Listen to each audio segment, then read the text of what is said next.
Hi friends and family members అందరికీ hi అండి. చూడండి, ఇది తోటకూర. దీన్ని మా సైడు కొయ్యూరాకు అని కూడా అంటారు. శుభ్రంగా కడిగి సన్నగా కట్ చేసి దీంట్లో వేసి పెట్టినాను. స్ట్రైనర్లో నీళ్ళంతా పడతాయి. ఆనియన్స్ కట్ చేసి పెట్టినాను. ఇది మనం ఈరోజు ఫ్రై చేసుకున్నాము, తోటకూర తాలింపు. చూద్దాం రండి ప్రాసెస్ ఎలా ఉంటుందో. ముందుగా ప్యాన్ పెట్టుకొని స్టవ్ వెలిగించుకున్నాము. ఆయిల్ వేసుకున్నాము. కొద్దిగా ఎక్కువ అవసరం పడదు, కొద్దిగానే. ఆయిల్ హీట్ ఎక్కనిద్దాము. చూడండి, ఆయిల్ హీట్ ఎక్కింది. ఆవాలు వేసేద్దాము.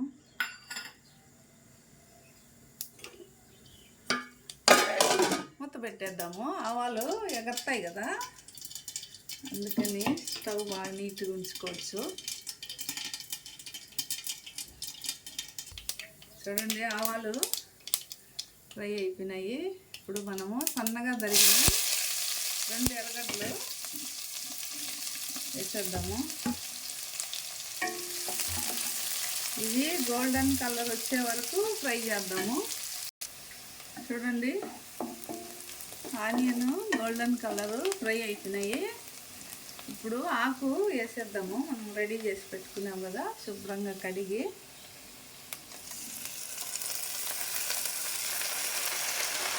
ఇది చాలా కనపడుతుంది, ఫ్రై అయ్యే లోపల కొద్దిగానే అయిపోతుంది ఆకు. ఇదంతా కలిపేద్దాము. చూడండి, ఆకు ఎంత కొద్దిగా అయిపోయిందో. పెనం నిండా ఉండింది కదా, తక్కువ అయిపోయిందో చూడండి. ఇప్పుడు మనము కొద్దిగా సాల్ట్ వేసుకున్నాము. ఈ తోటకూరకి ఎక్కువ సాల్ట్ పట్టదు, కొద్దిగా వేసుకోవాలా. ఈ తాలింపు చేసే మాత్రము జాగ్రత్తగా సాల్ట్ వేసుకోవాలా. ఇప్పుడు కొద్దిగా 1/2 స్పూన్ వేస్తున్నాను. తర్వాత మనం రుచికి తగ్గట్టు వేసుకున్నాము, టేస్ట్ చేసుకొని. ఆకుకూరకి సాల్ట్ ఎక్కువ అయింది అనుకోండి, అస్సలు తినలేము కదా, అందుకని జాగ్రత్తగా వేసుకోవాలా. ఇప్పుడు కొద్దిసేపు ఒక 5 మినిట్స్ ఆకు బాగా ఉడకనిద్దాము. మూత పెట్టేద్దాము. ఫ్లేమ్ మీడియం పెట్టుకొని మూత పెట్టేసినాను. ఈలోపు మనము గార్లిక్ దంచి పెట్టుకున్నాము, దంచేసి చూపెడతాను. చూడండి, బాగా మెత్తగా దంచేసినాను. ఇప్పుడు తాలింపులు వేసేద్దాము రండి. చూడండి, ఇప్పుడే మంచిగా వస్తుంది స్మెల్, గుమగుమలాడుతుంది. ఇప్పుడు మనం దంచి పెట్టుకున్న ఈ గార్లిక్ వేసేద్దాము. ఇప్పుడు వేస్తేనే టేస్ట్ బాగుంటుంది. గార్లిక్ ఫ్రై చేయనవసరం లేదు, ఇది మంచి స్మెల్ వస్తుంది. ఆకుతో పాటు ఈజీగా ఫ్రై అయిపోతుంది కదా గార్లిక్. మళ్ళీ కొద్దిసేపు మూత పెట్టేద్దాము.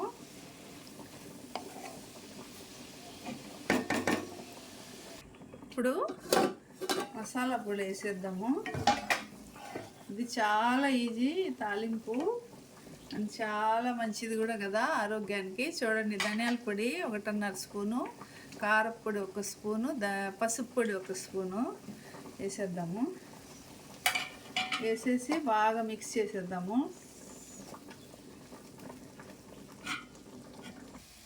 ఇప్పుడు తాలింపు అయిపోయింది, రెడీ అయిపోయింది. చూడండి ఎంత కొద్దిగా అయిందో కదా. ఇప్పుడు మనము శనగ్గింజల పొడి, ఇది ఇందులో ఏమీ లేదు, శనగ్గింజలు ఓన్లీ వేయించి పొడి పెట్టుకుంటాను నేను. అయిపోయే కొద్దీ వారానికి ఒకసారి అట్లా. ఇప్పుడు ఇది ఇందులో వేసేద్దాము.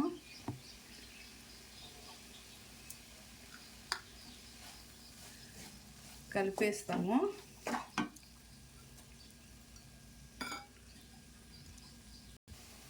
అంతేనండి, తాలింపు రెడీ అయిపోయింది. ఇప్పుడు స్టవ్ కట్టేద్దాము.